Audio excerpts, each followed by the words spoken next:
Assalamualaikum dan salam sejahtera. Anda kini sedang menyaksikan edisi Jenayah 31 Januari 2022. Satu rakaman perlihatkan puluhan lelaki bertempur sehingga menggunakan senjata seperti samurai dan batang besi tular di media sosial sejak pagi kemarin. Ketua Polis Daerah Tawau, Asisten Komisioner Peter Umbuas ketika dihubungi berkata pihaknya setakat ini belum menerima sebarang laporan berhubung kejadian berkenaan. Video berdurasi 30 saat itu sempat direkam seorang wanita dari tingkat atas bangunan berhampiran. Rekaman yang pada awalnya memaparkan mereka hanya sekadar berperang mulut bertukar ganas apabila salah seorang daripadanya melepaskan tumbukan sehingga beberapa senjata dikeluarkan. Bagaimanapun, sehingga kini tiada sebarang kenyataan yang melaporkan punca sebenar kejadian yang dikatakan berlaku kira-kira jam 12.30 tengah malam itu. Pelbagai barangan bersubsidi bernilai Rp521.017 telah dirampas oleh pasukan Gerakan AM dalam kejadian cubaan seludup di Kampung Cenderamata, Jalan Batu Sapi, Sandakan pada semalam. Komandor Brigade PGA Sabah Senior Assistant Commissioner Abdul Rani alias berkata, kelihatan sekumpulan lelaki dalam keadaan mencurigakan sedang memindahkan petrol ke sebuah kapal besi yang berdekatan setibanya pasukan operasi ke lokasi serbuan. Bagaimanapun, kumpulan lelaki terbabit terus cuba melarikan diri selepas menyadari kehadiran pihak berkuasa namun berjaya ditahan.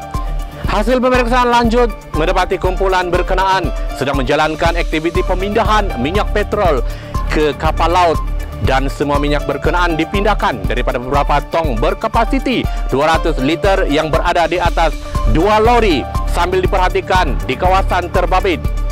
Menurut Abdul Rani, pemeriksaan lanjut ke atas kapal tersebut menemukan sebanyak 44 tong gas, 95 kotak minyak masak dan beberapa hos yang disalurkan ke dalam tangki kapal.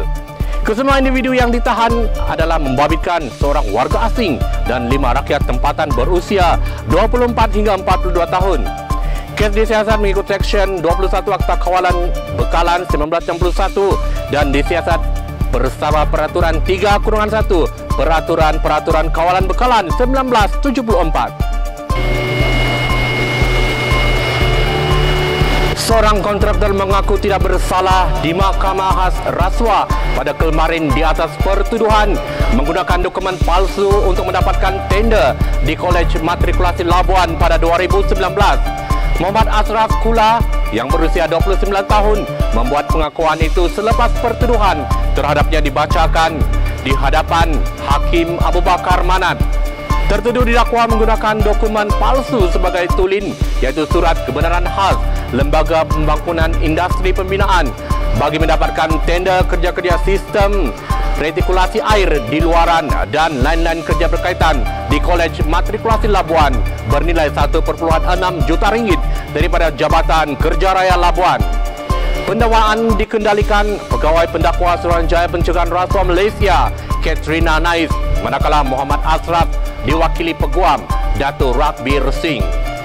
Abu Bakar membenarkan jaminan sebanyak RM10,000 dengan seorang penjamin dan syarat tambahan tertuduh perlu melapor diri di pejabat SPRM setiap bulan dan menyerahkan pasport kepada mahkamah sehingga kes selesai.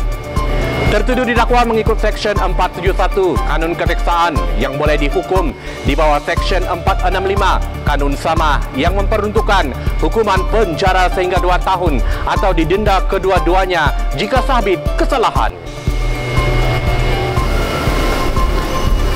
Saudara, jenayah membawa pada. Jangan biarkan hidup anda dilingkari jenayah. Bersama saya, Romzi Talib, Sabah Hits Online TV.